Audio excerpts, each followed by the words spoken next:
동료가 하나님께 올려드립니다. 은혜 받을 하나님의 말씀은 고린도전서 9장 13절에서 27절까지 말씀이 되겠습니다. 고린도전서 9장 13절에서 27절까지 말씀입니다. 먼저 교회 소식을 알려드립니다. 주보를 참고해 주시기를 바랍니다. 교회 실시간 예배가 유튜브에서 주일 오전 11시 예배, 새벽 5시 예배, 금요 철야 예배 8시가 실시간 방송이 됩니다. 참고해 주시기를 바랍니다.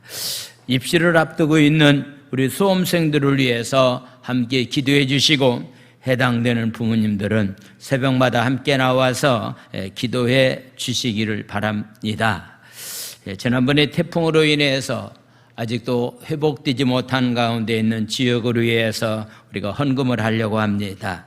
구제 헌금을 하려고 하는데, 특별히 자녀들의 이름을 가지고 여러분들이 헌금해 주셔서 아주 가볍게 쓸 수 있도록 그리해 주시기를 바랍니다. 2022년도 제주복음화성회가 9월 26일서부터 28일까지 있고, 수요일 날 예배는 연합해서 예배를 영락교에서 드리도록 그리하겠습니다. 서울 사랑의 교회에서 실시하고 있는 목회자 세미나에 제가 참석하고 돌아오도록 그리하겠습니다. 위에서도 기도해 주시기를 바랍니다. 루데의 선교회에서 선교 자금 마련을 위해서 표고버섯을 판매하고 있습니다. 필요하신 분들은 구입을 해 주시기를 바랍니다. 오늘 점심은 우리 김웅란 장로님 가정에서 오늘 점심을 준비해 주셨습니다. 제주특별자치도 교단여성연합회 세미나가 9월 23일 날 10시에 신제주에 있는 평안교회에서 있다고 이렇게 하오니, 우리 여성회원들은 꼭 참석해서 함께 은혜 나눌 수 있도록 그리해 주시기를 바랍니다. 우리 송현자 집사님, 우리 박영유 집사님 아내 되시는 집사님이 KBS 방송에서 이렇게 방송됐다라고 하는 얘기를 들었는데, 헌혈을 400번을 했다고 그래요. 헌혈 400번. 이거 뭐 하기가 그렇게 쉽지는 않는데, 아주 이렇게 축하를 해야 될 만한 일인데, 오늘 참석하지 못했는데 우리 가서 축하했다고 정확하게 전달해 주세요.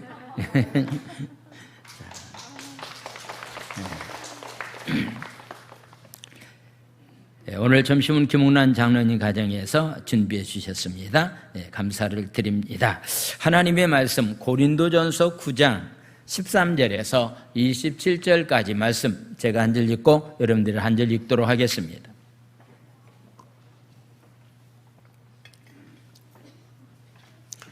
성전의 일을 하는 이들은 성전에서 나는 것을 먹으며, 제단에서 섬기는 이들은 제단과 함께 나누는 것을 너희가 알지 못하느냐?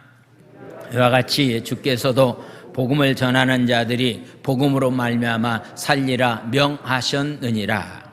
그러나 내가 이것을 하나도 쓰지 아니하였고, 또 이 말을 쓰는 것은 내게 이같이 하여 달라는 것이 아니다.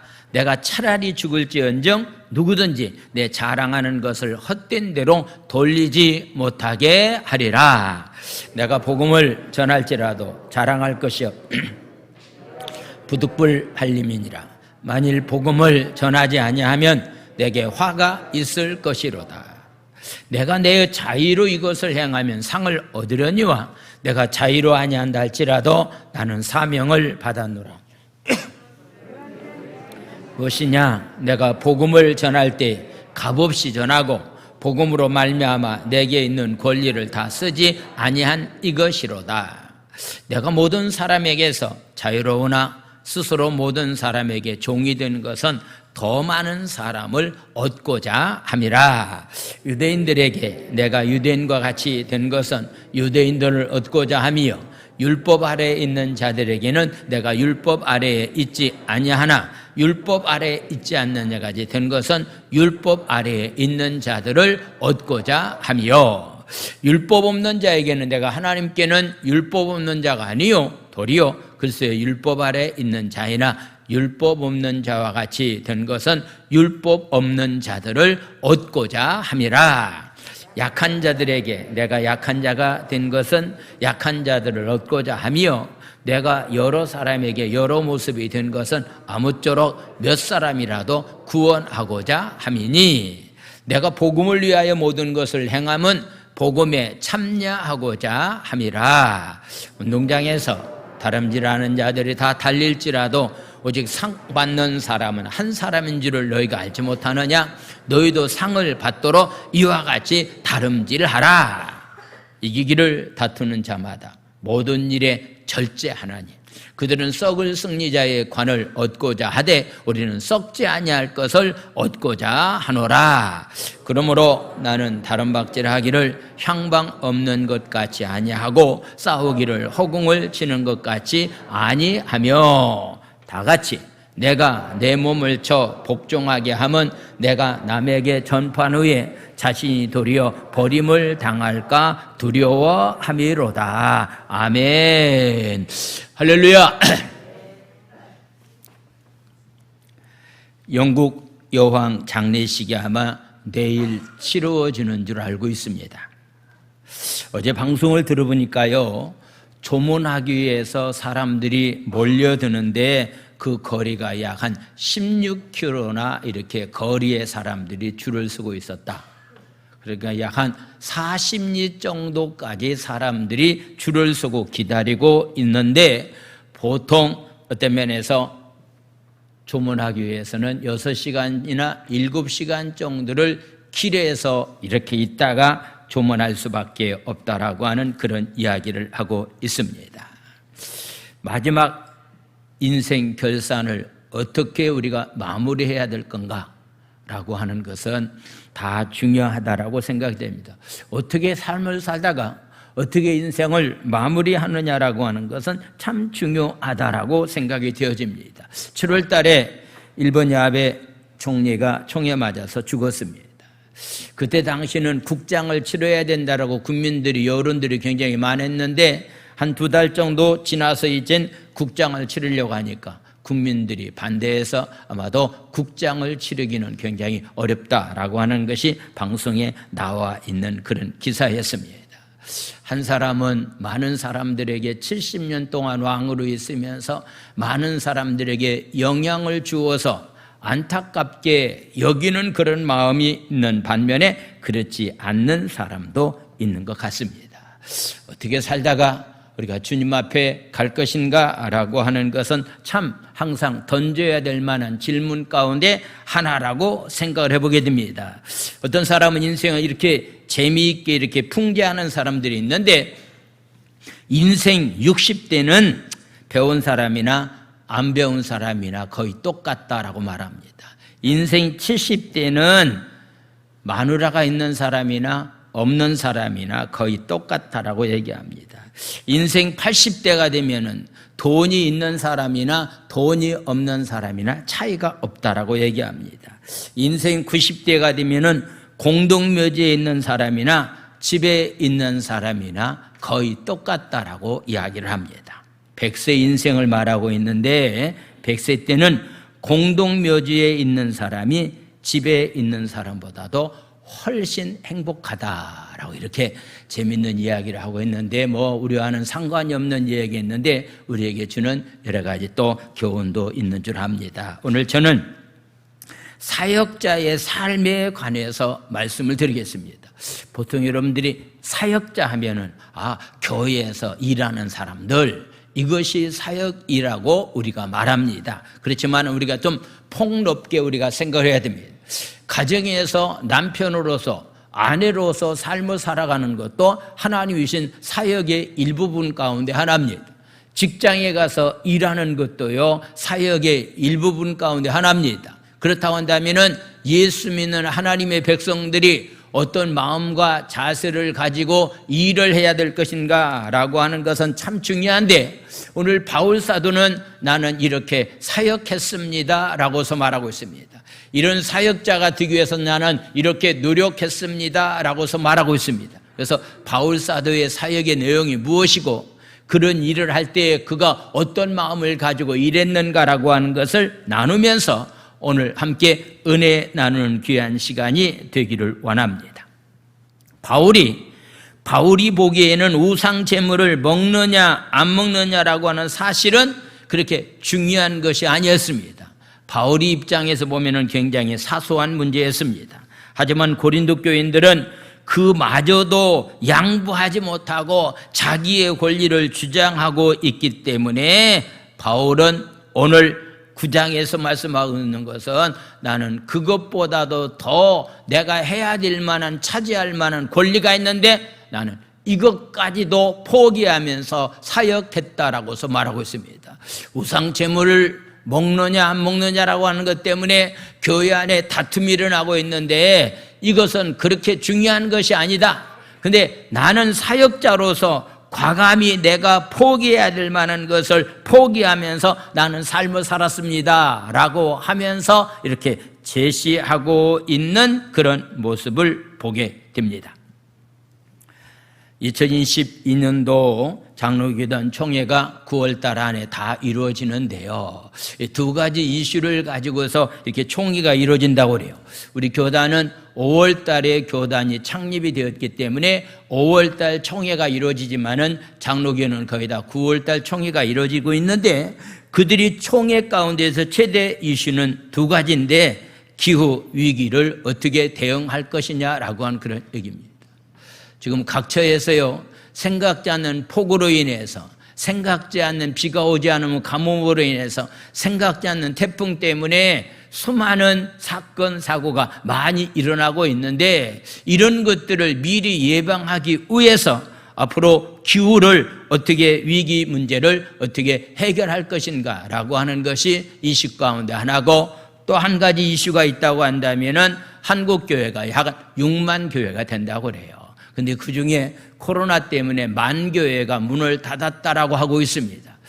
6만 교회 가운데서도 특별히 경제적인 면에서 굉장히 힘들고 어려운 상황 가운데 있기 때문에 목회자들이 이중 직업을 가지고서 일하는 사람들이 있는데, 이 이중 직업을 가지고 있는 것을 인정해 주는 교단도 있고 인정해 주지 않는 교단도 있는데, 가장 크다라고 말하고 있는 통합 측에서는 인정해 주기로 거의 결정이 났고, 보수 측에 해당되는 합동 측이라고 하는 교단에서는 이번에 이렇게 안건으로 올라와서 처리할 것이다 라고 하는 그런 얘기는, 앞으로 교회가요, 경제적인 면에서 어려움이 이렇게 처함으로 인해서 특별히 이렇게 사역자들의 사역비를 제대로 공급해 주지 못하는 그런 상황에 처해 있는 미자립 교회가 굉장히 많이 있기 때문에 그들이 삶을 살아가기 위해서 이중 직업을 갖는 것을 허락해 주어야 되느냐 말해야 되느냐라고 하는 것이 중요한 문제를 안고 있는 그런 모습을 보게 됩니다. 바울은 사역자로서 일하면서 자기가 얼마든지 권리를 주장하면서 교회를 통해서, 또 가르침을 받는 사람들을 통해서 사역비를 받으면서 나는 충분히 받을 만한 그런 권리가 있다. 그런데 나는 그것을 포기하면서 자비량 선교사로서의 귀한 사역을 감당했다라고서 이야기를 하고 있습니다. 그런데요, 이 바울 사도가 말씀하고 있는 것을 보게 되면은 아마도 항상 두 가지를 말씀을 하고 있습니다. 사역비를 받아도 된다라고 하는 것이 성경적인 근거고, 예수님도 그런 말씀을 했다. 그렇기 때문에 이거 사역비 받는다라고 하는 가지고서 문제 삼아서는 절대로 안 된다라고 하는 것을 강조하면서, 그러나 내 입장은 이방인의 사도로서 내가 부름받아서 사역하는 현장에서 하나님이 나에게 특별히 주신 재능이 하나 있기 때문에, 천막을 만들고 깁는 일을 할 수 있는 능력을 주셨기 때문에 나는 복음의 방해 요소가 될까 봐서 내가 스스로 돈을 벌어서 사역비를 마련해서 사역한다라고 이렇게 두 가지 면을 이야기하고 있습니다. 먼저는 사역자들이 성전에서 일하고 있을 때에 성전에서 나오는 수입을 가지고 삶을 살아가는 것이 너무나도 당연하다라고 하는 사실을 말씀합니다. 13절, 14절 말씀을 보겠습니다. 성전의 일을 하는 이들은 성전에서 나는 것을 먹으며 제단에서 섬기는 이들은 제단과 함께 나누는 것을 너희가 알지 못하느냐. 14절 말씀 보겠습니다. 이와 같이 주께서도 복음을 전하는 자들이 복음으로 말미암아 살리라 명하셨다라고서 먼저 말씀하고 있습니다. 성전에서 일하는 사람들은 성전에서 나오는 것을 가지고 응식을 삼아서 삶을 살아가는 삶이 돼야 된다. 예수님도 복음을 전하는 제자들이 가서 너희들이 복음을 전할 때에 너희들이 복음을 전함을 받는 사람들이나 그 집에서 주는 음식을 먹고 그 안에서 기거하면서 사역을 해야 될 것을 말씀하고 있습니다. 이것은 모세의 율법을 통해서 신명기 18장에서 말씀하고 있습니다. 신명기 18장 1절에서부터 3절까지 말씀. 하나님께서 여호수아를 통해서 12지파에게 땅을 분배를 받게 했는데 특별히 레위 지파에 속한 사람들은 땅 분배를 받지 아니하고 오직 성전에서 귀한 성 하나님 앞에 백성들을 대신해서 기도하고 중보하고 예배드리는 사역을 맡겼기 때문에 그들은 농사 지을 만한 땅을 그들은 얻지 못했습니다.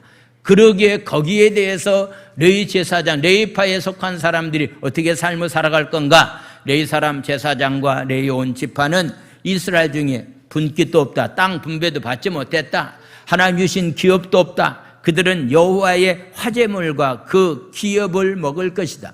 백성들이 드린 제물을 통해서 그들이 삶을 살게 될 것이다. 2절 말씀 보겠습니다. 그들이 그들의 형제 중에서 기업을 가지지 않는 것은 여호와께서 그들이 기업이 되심이니 그들에게 말씀하심과 같다라고서 말합니다. 3절에 나와 있는 말씀, 제사장이 백성에게 받을 응식은 이러하니 곧 그들이 드리는 제물의 소나 양이나 그 앞다리와 두 볼과 위라 이것을 제사장에게 주어서 제사장들은 땅 분배를 받지 않았기 때문에 성전 안에서 일하면서 제물을 통해서 삶을 살 것을 말씀을 하고 있습니다.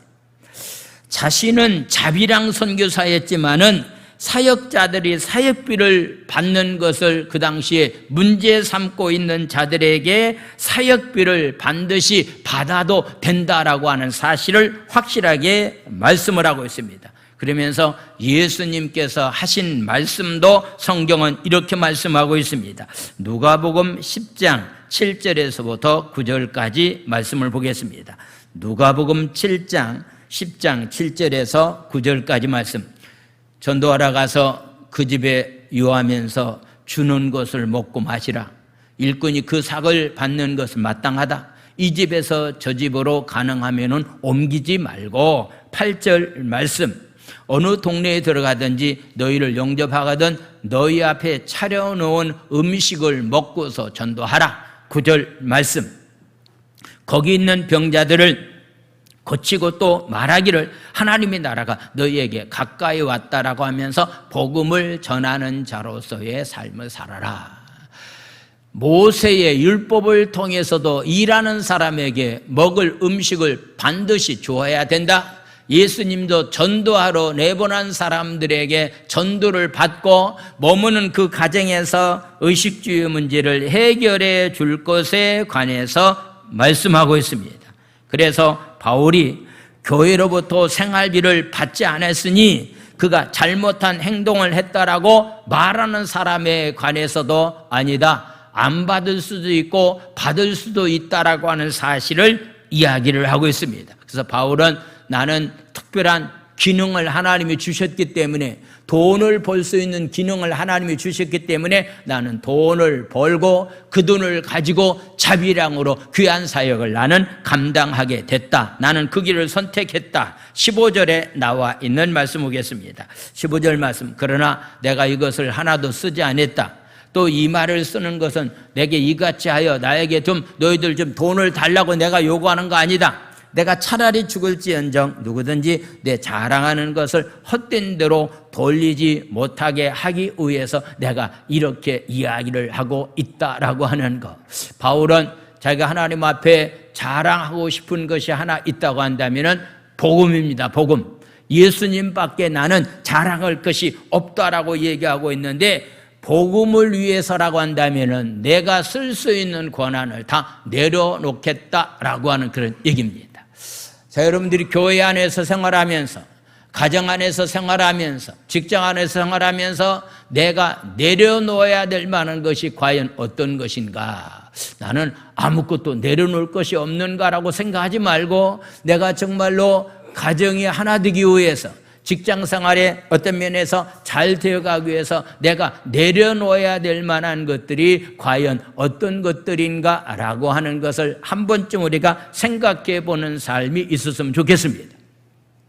지난주 방송을 들어보니까요, 금융계통에 있는 사람들이, 노조들이 길거리에 나가서 임금을 올려달라고 하는 것을 가지고 이렇게 또 데모하는 그런 모습이 방영되는데, 거의 다 많은 사람들이 얘기하기를 연봉이 1억이 된다.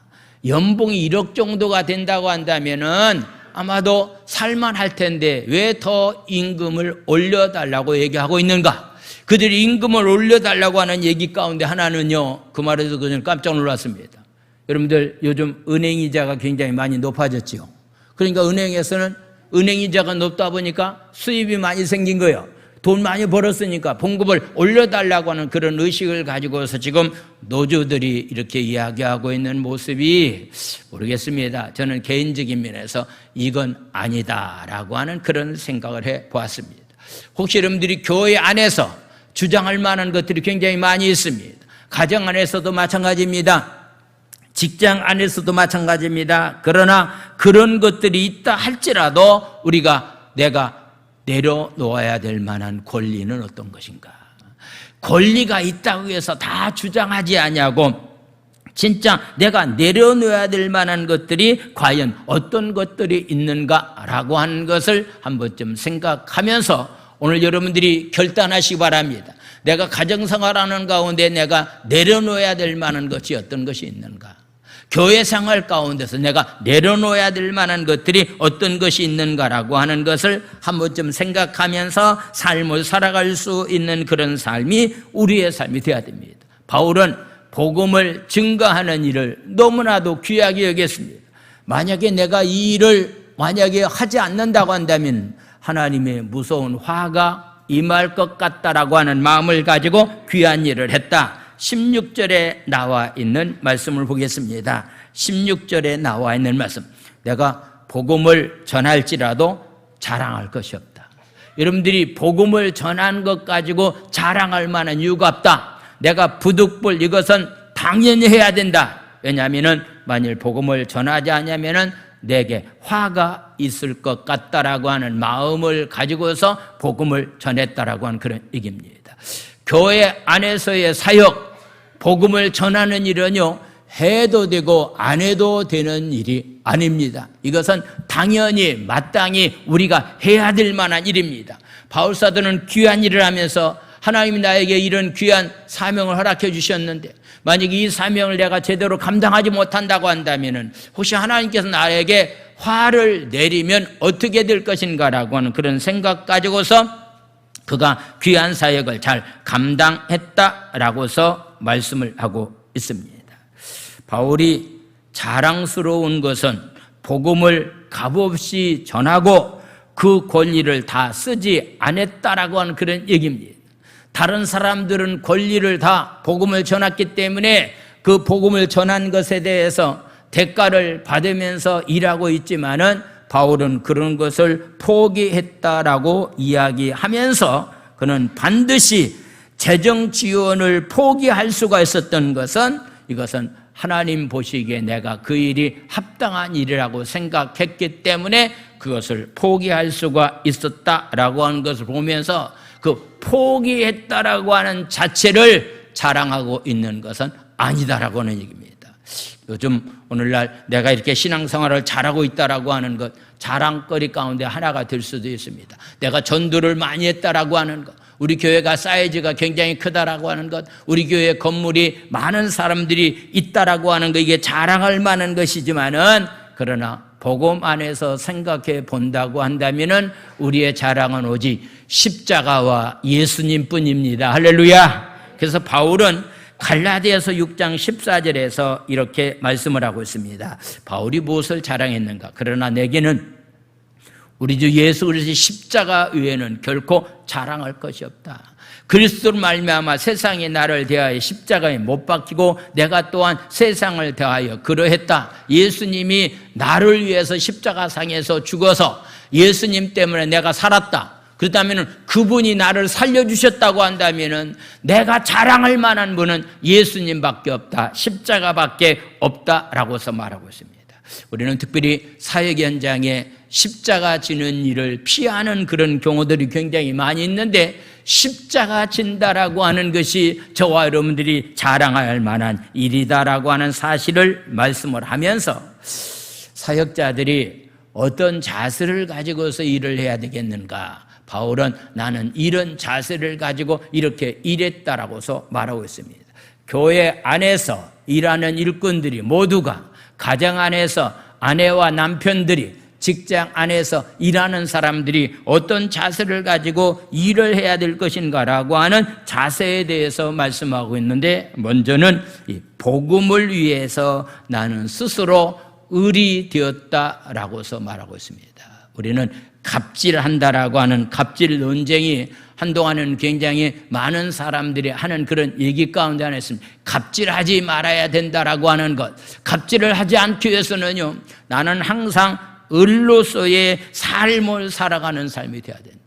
바울 사도도요, 갑질할 수 있는 그런 모든 것을 가지고 있지만은 바울은 항상 갑이 아니라 을로서 복음을 위해서 삶을 살았다라고 하는 것을 말합니다. 그래서 19절은 이렇게 말씀하고 있습니다. 자, 19절 말씀. 내가 모든 사람에게서 복음 안에서 나는 자유로운 사람입니다. 그렇지만 나는 모든 사람에게 종이 되었습니다 라고서 말하고 있습니다. 이제 저와 여러분들은 항상 교회 안에서, 가정 안에서, 직장 안에서 어떤 사람이 되어야 되느냐? 나는 자유로운 인간이 아니라 모든 사람에게 나는 종이 되었다. 나는 갑질하는 사람이 아니라 나는 항상 을의 위치에서 일하는 자로서의 삶을 살아가는 삶이 바로 우리의 삶이 되어야 됩니다. 할렐루야. 바울은 구체적으로 얘기합니다. 어떻게 나는 그렇게 갑질하지 않고 을의 위치에서 삶을 살았는가? 20절에 나와 있는 말씀 보겠습니다. 20절, 유대인에게서 내가 유대인이 된 것은, 바울은 정통파 유대인입니다.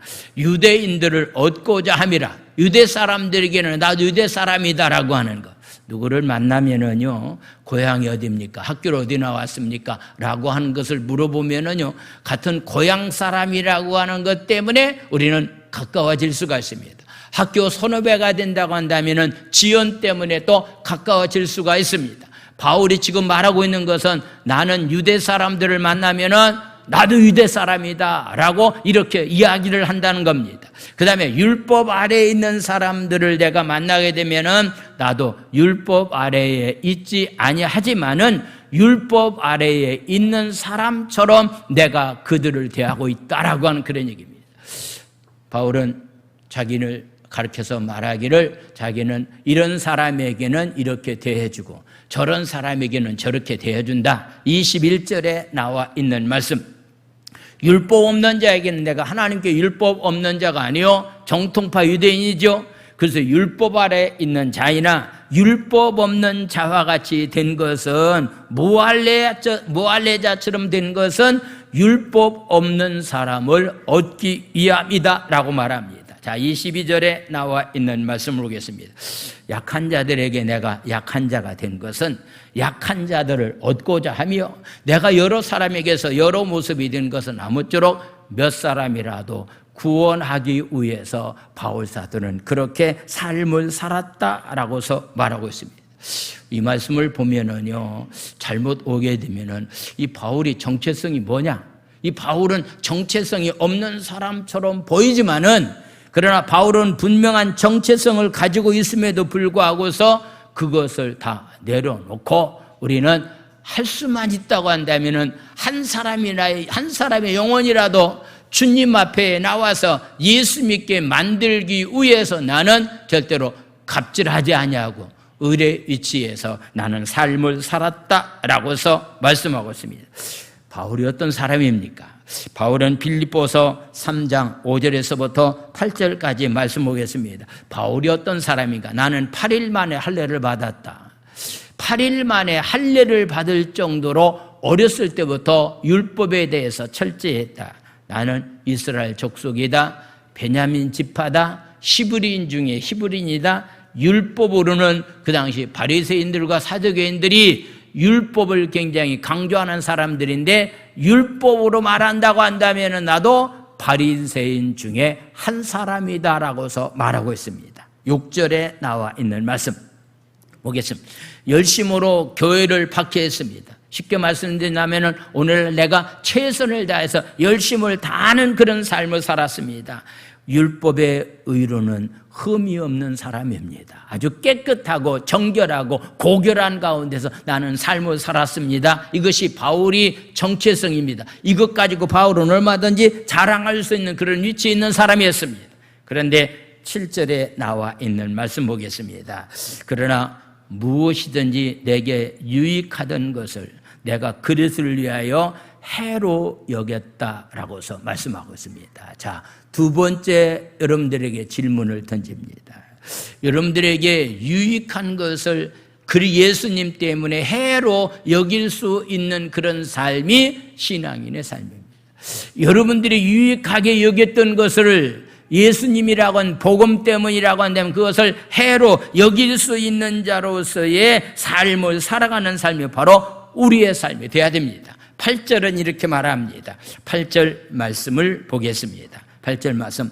또한 모든 것을 해로 여김은 내 주 그리스도를 아는 지식이 가장 고상하기 때문이다.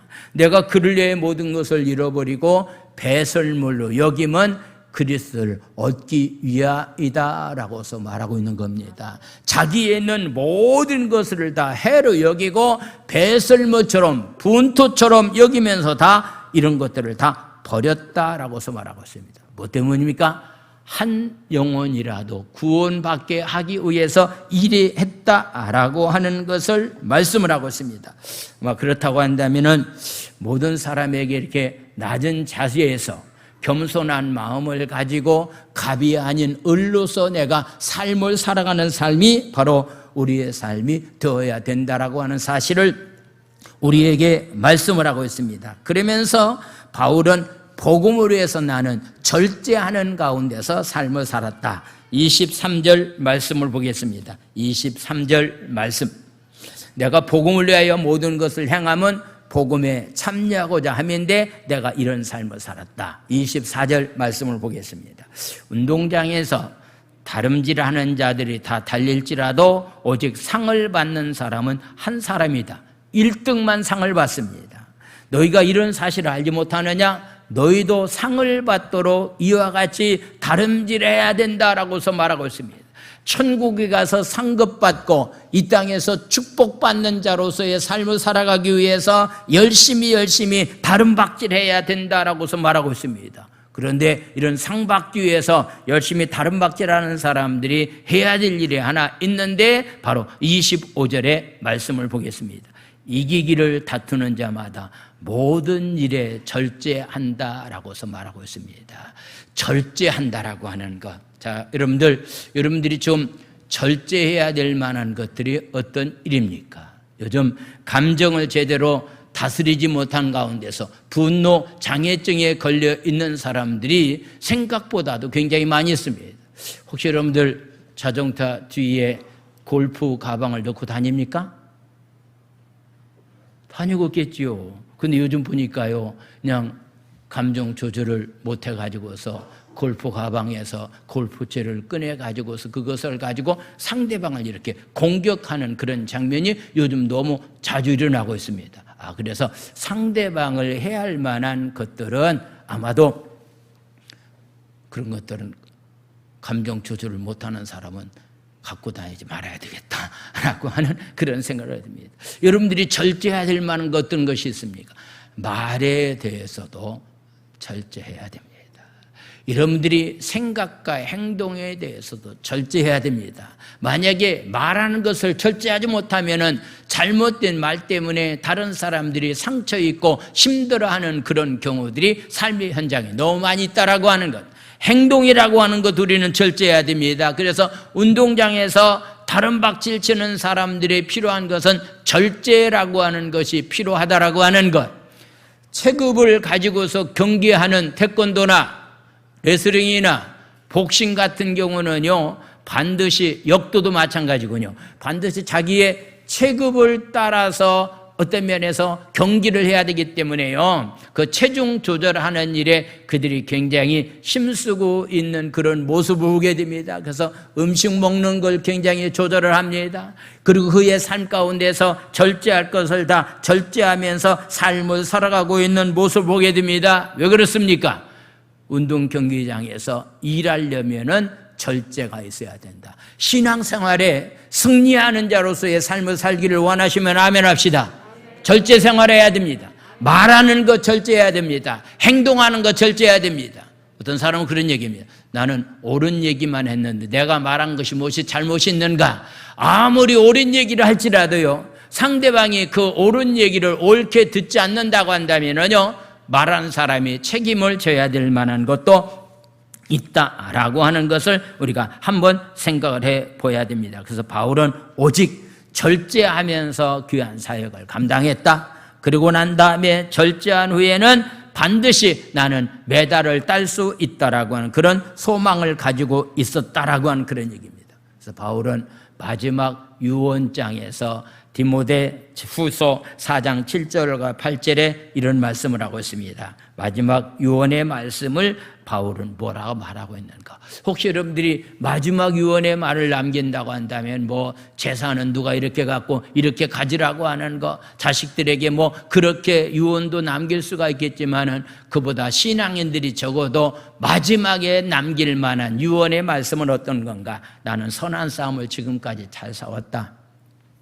나의 달려갈 길을 마치고 나는 지금까지 어떤 일이 있어도 끝까지 믿음을 지키면서 나는 여기까지 왔다. 8절에 나와 있는 말씀 보겠습니다. 8절 말씀 우리 다 같이 읽겠습니다. 시작. 이제후로는 나를 위하여 의의 면류관이 예비되었으므로 주 곧 의로우신 재판장이 그날에 내게 주실 것이며 내게만 아니라 주의 나타나심을 사모하는 모든 자에게 도니라. 아멘.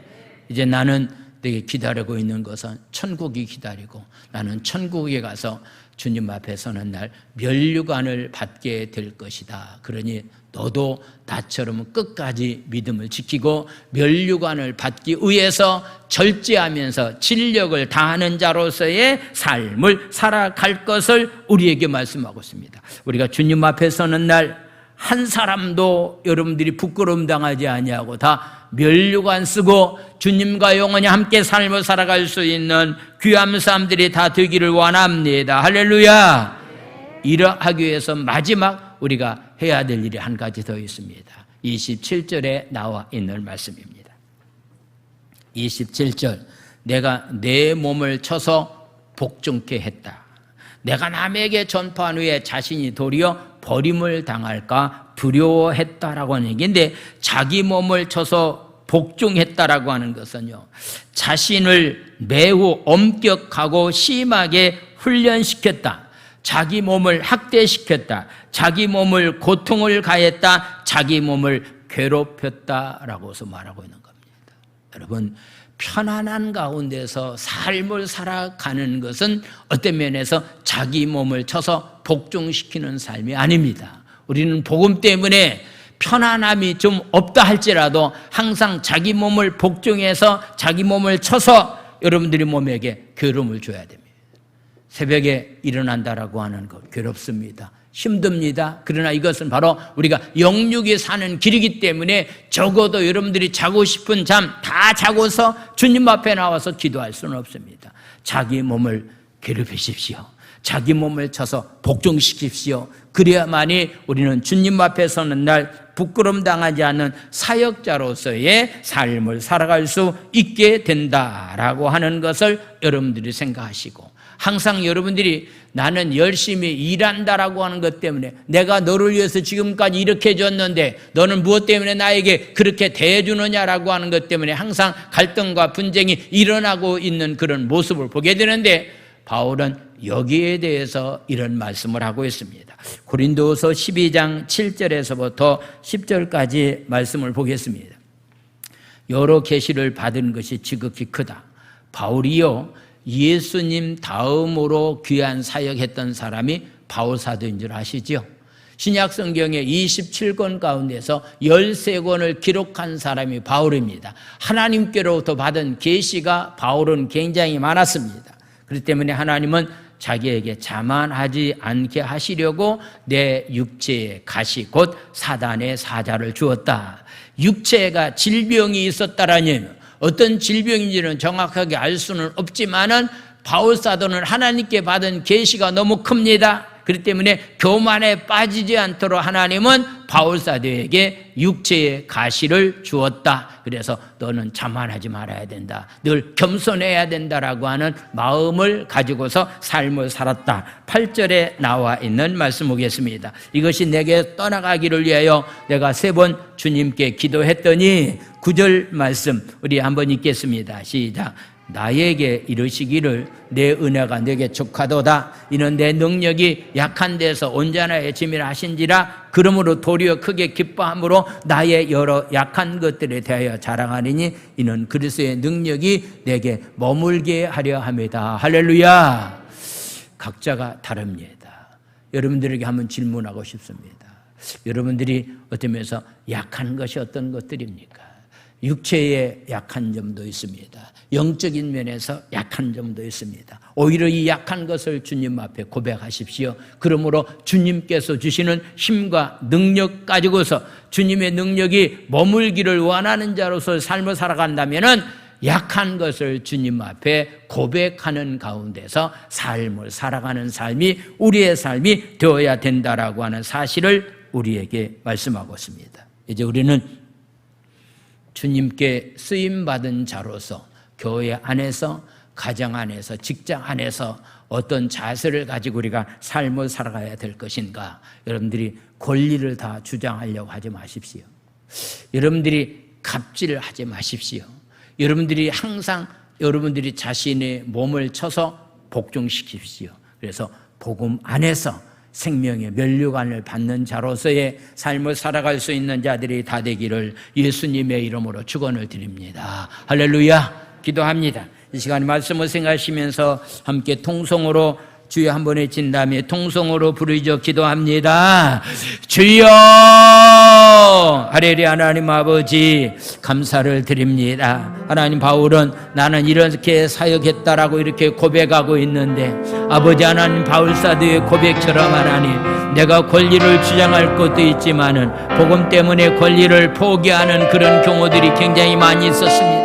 우리는 잘못해서 하나님 아버지 갑질하려고 하는 그런 상황 가운데 우리가 있다 할지라도 하나님, 항상 우리는 을 입장에서 하나님 섬기는 자로서 하나님 삶을 살게 도와주시옵소서. 항상 내 몸을 쳐서 하나님 복종시키게 하나님 도와주시고, 아버지 하나님 날마다 우리의 삶이 절제하는 가운데서 삶을 살아서 사역자로서 하나님 앞에 하나님 옳게 쓰임받아서 하나님 의의 면류관을 받는 자리에다 참여할 수 있는 귀한 삶들이 다 될 수 있도록 주님이 축복하여 주시옵소서. 할렐루야. 하나님 아버지를 찬양합니다. 축복해 주시옵소서.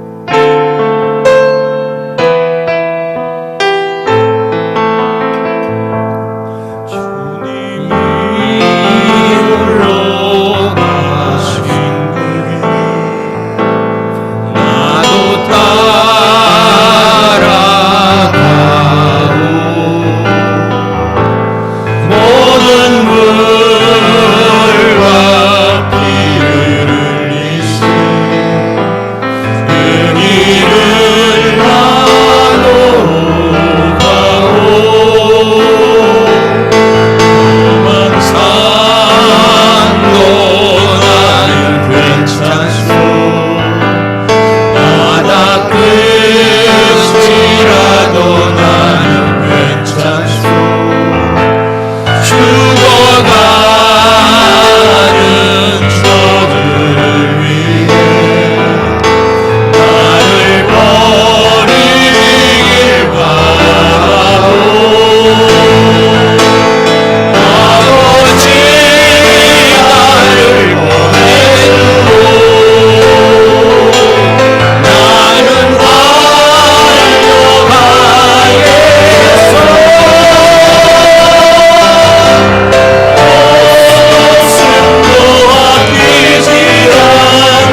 사도는 사역자로서 권리를 주장할 만한 것들이 굉장히 많이 있었습니다.